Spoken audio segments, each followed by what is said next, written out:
নমস্কার বন্ধুরা, আমার চ্যানেলে সবাইকে ওয়েলকাম জানিয়ে শুরু করছি আবারও একটা নতুন পর্ব।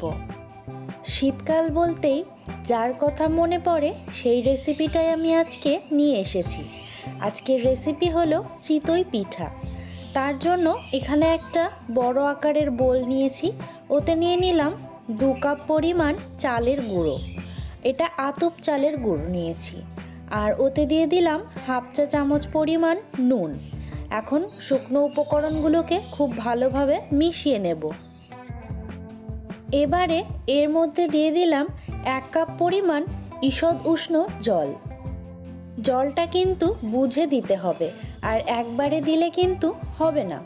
অল্প অল্প করে দিয়ে ময়দাটাকে মেখে নেব।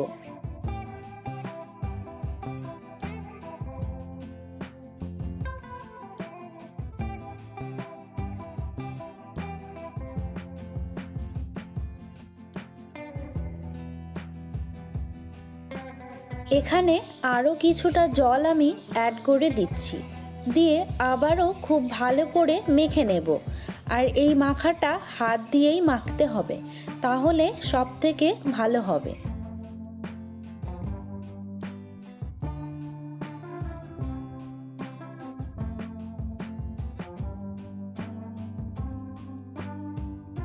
এদিকে ব্যাটারটা রেডি হয়ে গেছে, আর ব্যাটারের কনসিস্টেন্সিটা এরকমই রাখতে হবে। এই ব্যাটারটা তৈরি করতে সব মিলিয়ে 2 কাপ আর অল্প একটু জল লেগেছে, মানে 2 কাপের একটু বেশি।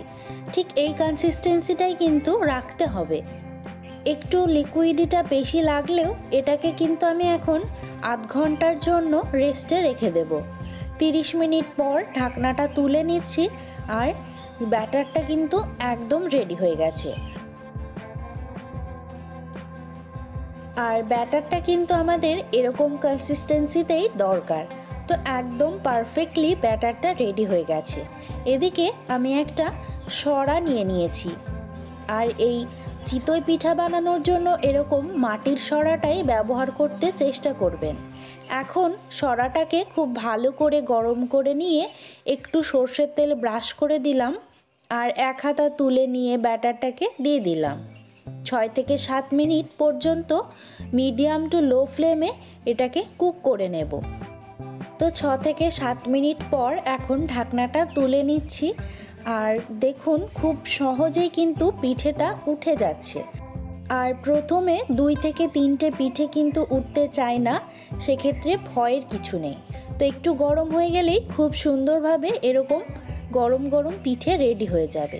কেমন লাগলো রেসিপিটা অবশ্যই কিন্তু কমেন্ট করে জানাতে ভুলবেন না।